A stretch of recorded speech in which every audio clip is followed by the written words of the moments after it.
Be me, 29, living in the city. I've got a date lined up with some guy who's been blowing up my phone for weeks. His name's Daniel, works in IT, kinda quiet, the type who overthinks every text before hitting send. We matched on Hinge back in July, back when I was bored on a Sunday and swiping in bed. He wasn't my type. Too plain, too average, the kind of guy who still thinks holding doors open is impressive in 2025. But he was persistent. I gave him my number just to shut him up, and somehow he's still hanging around months later, begging for a chance. Honestly, free food is free food. That's kind of been my thing. If a guy annoys me, gone. Doesn't meet the standards, gone. Bored, gone. I told myself it was empowering.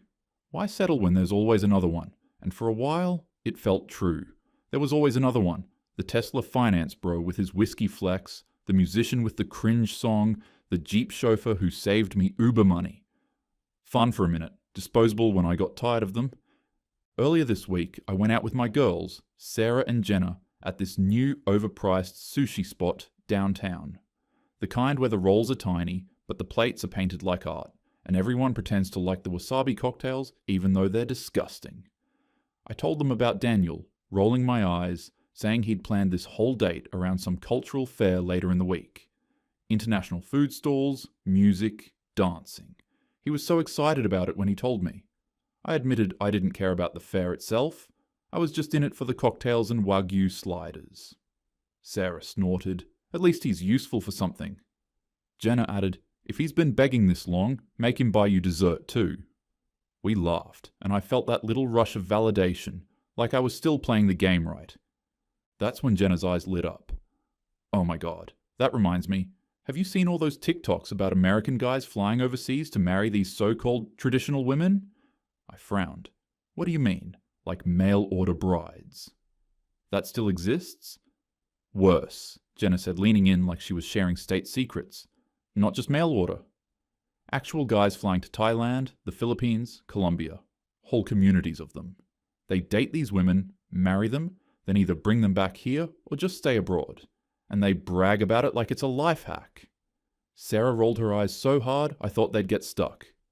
That's disgusting. Imagine being so desperate you have to buy a wife.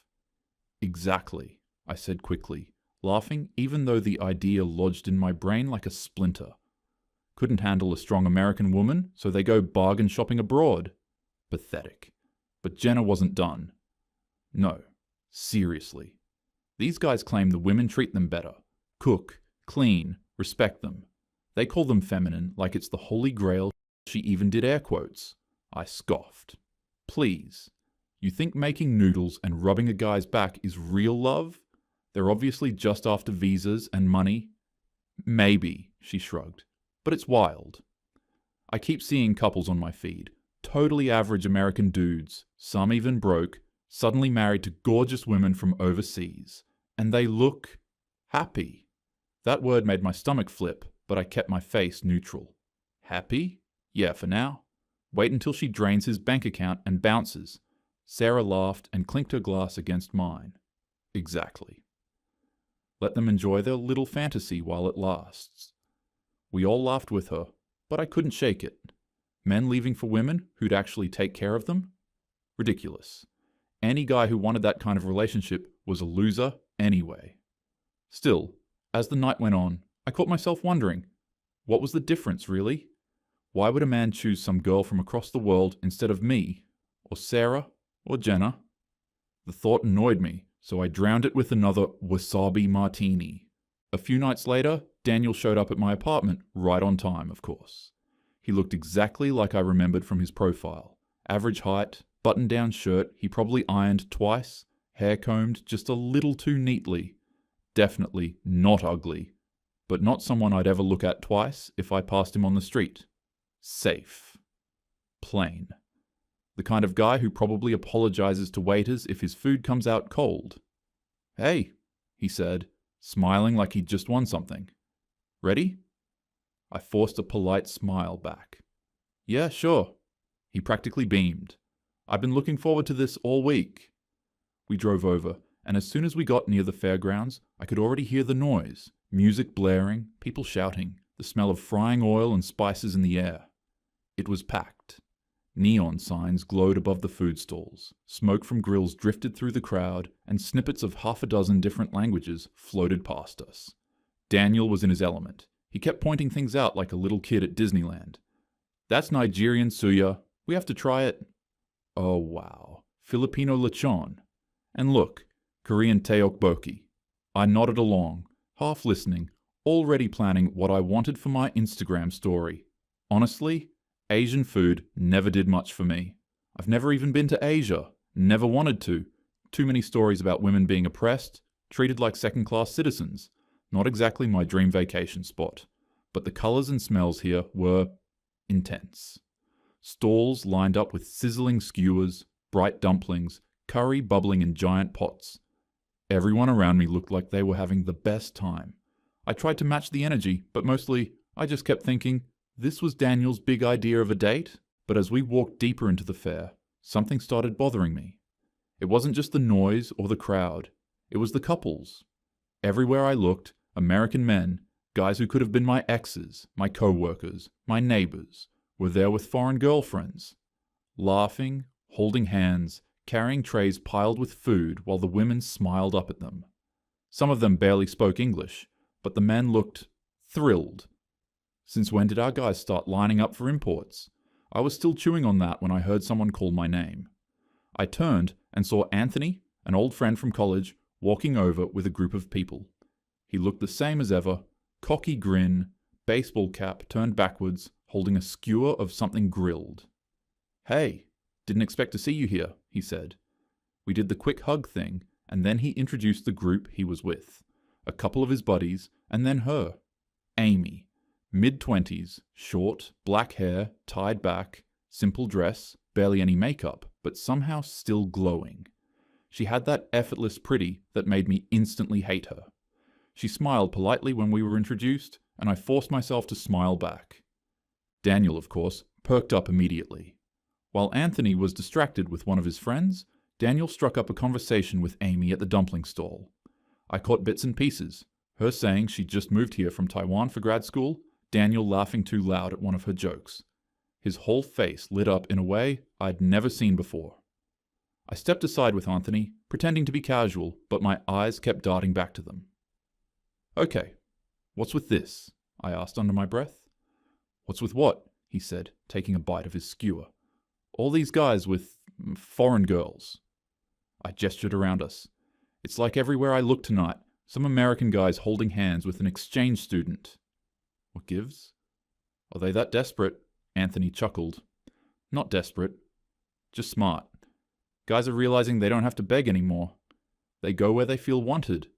I frowned. "Wanted? Please. Those girls are obviously just after visas and free rent." He shook his head. "Nah, it's more than that. They cook, they're supportive, they don't act like every date is a job interview. My buddy's been seeing a Brazilian girl. He swears it's the happiest he's ever been. Says she actually makes him feel like a man instead of a paycheck." Then Anthony smirked, lowering his voice like he was half joking but dead serious. "Honestly, if I could find an Asian baddie like that, loyal, no drama, not giving me baggage, I'd lock it down in a second." I forced a laugh, but my stomach twisted tighter as I stood there holding my drink like an idiot, half listening while Amy leaned in and laughed at something Daniel said, like she actually cared about whatever boring IT story he was telling. Then she looked at me and asked, all innocent, "Oh, are you two together?" Before Daniel could answer, I laughed and blurted out, "God, no. He's just a friend." Daniel went quiet for a second, then gave this awkward smile. She just laughed softly, like she wasn't surprised at all. And somehow, that made it worse. The rest of the night felt off. They kept talking and I tagged along, but I might as well have been invisible. At one point, Daniel offered her a bite of what he ordered, and she tried it right off his fork. I wanted to gag. The drive back was quiet.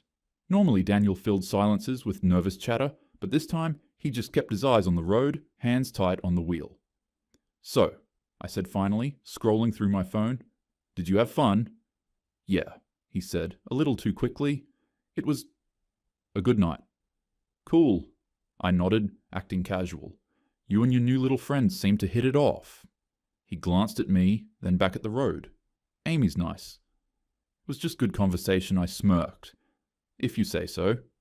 He didn't bite, didn't try to explain, just turned up the radio. By the time he dropped me off, I told myself I didn't care. Daniel wasn't even my type. I'd only gone for the food, but lying in bed that night, I kept replaying the look on his face when she laughed at his jokes, like he was finally being seen. The night after the fair, Sarah and Jenna blew up the group chat. Sarah: "So, how was the date? Did he buy you everything?" Jenna: "Yeah. Did you at least make him spring for dessert?" I stared at the screen for a minute before typing back, "Honestly, hated it." Jenna: "Lamau. Why?" Me: "Boring. He spent half the night talking to some girl." Sarah: "Wait, what? Spill tomorrow? Drinks?" So the next evening, we met up at our usual rooftop bar. Fairy lights overhead, sugary cocktails with umbrellas. They didn't even let me sit down before Sarah asked, "Okay, what happened?" I rolled my eyes and launched into the story, Daniel, the fair, and Amy. How he basically forgot I existed the second she showed up. How she leaned in, laughing at his nerdy IT jokes, all wide-eyed and sweet. "Ugh," Jenna groaned. "Classic. Visa chaser." "Exactly," I said quickly, clinging to the lifeline. "She literally just moved here for grad school. 6 months tops before she finds some sucker to marry so she doesn't have to leave." Sarah wrinkled her nose. "Daniel, though? That's the best she can do? She must be desperate." We all laughed, but it didn't land for me. Then Jenna squinted at me. "Wait, do you actually like him?" I snorted. "God, no. He's not even my type. But still, he's been chasing me for months. If anyone's supposed to dump anyone here, it's me, not him wandering off for some girl he just met." Sarah leaned back, smirking. "Ah, you don't want him. You just don't want him choosing her over you." I opened my mouth to argue, but nothing came out. I tried piling on instead, calling Amy a pick-me, calling Daniel pathetic. But the image of his face when she laughed at his jokes wouldn't leave me. He actually looked happy, I admitted, finally, picking at my napkin. Sarah waved it off. "Please. Guys think they're happy until reality sets in. Let her fold his socks. He'll get bored." "Yeah," Jenna said. "He'll come crawling back." I nodded, forcing a smile, but my chest stayed tight.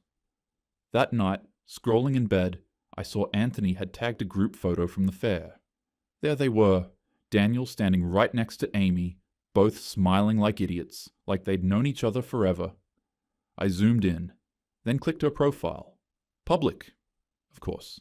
Her grid was all soft selfies, latte art, city walks, textbook notes in perfect handwriting. Nothing flashy, nothing sexual, just wholesome. The kind of feed that made guys comment, "cute," with heart emojis. The kind that made me feel suddenly loud and cheap in comparison. "She's not even that cute," I muttered, tossing my phone aside. But over the next week, it became a problem. Daniel's texts slowed to a trickle, no more long paragraphs, just the occasional meme at 2 a.m. And every time I checked Anthony's stories, there they were again. Daniel and Amy at a food truck, at the park with the group, sitting side by side, laughing. Always her, always smiling, always looking like she belonged. I kept telling myself it was just a phase, that he'd get over the exotic new girl. But deep down, I knew this felt different. One night, I even drafted a flirty text, something to remind him I was still around. But I deleted it before hitting send. I wasn't about to look desperate. Still, every time I saw her face on my screen, my chest tightened. And the more I watched them, the more it hit me. If I didn't do something, Amy was going to win. A week later, Anthony invited me to a house party. Just a casual get-together, he said. Beer, music, people hanging out. I almost said no, but then he mentioned Daniel might be there. That was enough to make me dig out a cute outfit and show up. The second I walked in, I spotted him. And of course, Amy was right there beside him. They were sitting on the couch, close enough that their knees touched, laughing at something on his phone. My stomach flipped. Anthony waved me over. "Hey, glad you came." He handed me a drink and started introducing me around, but I barely heard him. My eyes kept darting back to Daniel and Amy. Finally, I couldn't take it. I walked over, forcing a smile. "Hey, Daniel. Didn't expect to see you here." He looked up, startled. Oh, hey. Yeah, Amy wanted to come. Amy smiled politely. Hi, nice to see you again. That polite smile lit a fuse in me, but I held it in for a moment. I sipped my drink, forcing small talk. So, you're in grad school, right? What are you studying? Education, Amy said. I want to teach when I finish my program. Cute, I said. Too sweet. So what's the plan?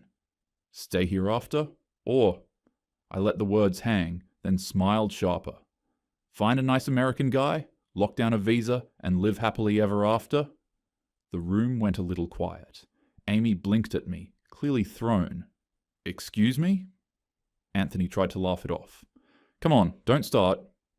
He shifted awkwardly and added, Besides, not everyone's chasing visas. My girlfriend's from Colombia, and she's amazing. Honestly, the best relationship I've had. The words hit me like a slap before Amy even spoke. I doubled down. Right. Amazing. Until she drains your bank account. That's how it goes. Girls like that show up all sweet and submissive, pretending to be perfect wives. But it's all fake. They're just waiting to cash in. Daniel shifted uncomfortably. Hey, that's... Amy lifted her hand slightly, silencing him without even looking. Her eyes stayed locked on me. Calm. Steady. You think it's fake? She asked softly. Maybe it's not an act. Maybe it's just how we were raised. To respect men, to build families, to actually support each other instead of competing for control. I scoffed. Support? Please. That's not love. That's slavery. No wonder Western women have moved past. That Amy tilted her head. Moved past it? And where has that gotten you? Broken homes. Men who feel disposable. Women who think being bitter is empowerment. If loyalty and care are slavery, maybe slavery built stronger marriages than whatever this is. Her words landed like a slap. Daniel looked between us awkwardly, but he didn't defend me. If anything, his silence said enough. Amy leaned back, still calm. You mock us for wanting to nurture. But men are happy with us. Happier than I've ever seen them with women who laugh at men only when their friends tell them to. I felt the heat rise to my cheeks. No clever comeback, no way to win, just silence. Finally, I muttered, Wow. Okay. Good luck with your little fairy tale, and shoved my drink into Anthony's hand before storming out. But the worst part? When I glanced back, Daniel wasn't chasing after me. He was still sitting next to Amy, and he looked right at home. Fast forward 3 years. I'd gone on with my life. New jobs, new apartments, new dates that fizzled out like all the others. Daniel and Amy faded into the background. I unfollowed, muted, scrolled past without thinking. I assumed they'd broken up after Amy got what she wanted. Whatever happened with them wasn't my business. At least, that's what I told myself. Then Anthony texted me out of nowhere. Hey, come to a wedding. Daniel's getting married. Lots of old faces will be there. I stared at the screen. Daniel? Getting married? To who, though? He hadn't exactly been a catch. Maybe he finally found some woman desperate enough to settle. Out of curiosity more than anything, I said yes. The venue was picture perfect. White chairs on a manicured lawn, string lights overhead, a live band playing soft jazz, Pinterest in real life. And then I saw them. Daniel and Amy, standing at the altar. My chest went cold. Amy looked effortless, of course. Lace gown, hair pinned back simply, no Kardashian contour, no Instagram thirst traps. She didn't need any of it. She had that glow I used to roll my eyes at online. And Daniel, plain, safe Daniel, was staring at her like he'd just been handed the world. The vows were short, simple. He said she made him feel respected, like a man. She said he made her feel safe, like home. People clapped, some even teared up. I sat frozen, nails digging into my clutch. Later, Anthony found me lingering by the bar. He grinned, same old cocky grin. Wild, huh? Who'd have thought Daniel would be the first one of us to tie the knot? I forced a laugh. Yeah. Wild. He leaned in, lowering his voice. Don't beat yourself up. It's not like you'd ever want to do all the stuff those girls do anyway. I frowned. What do you mean, those girls? He shrugged. You know?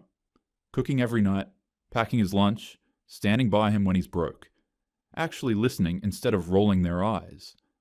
My girlfriend's like that too. She wants to take care of me. That's what guys are chasing.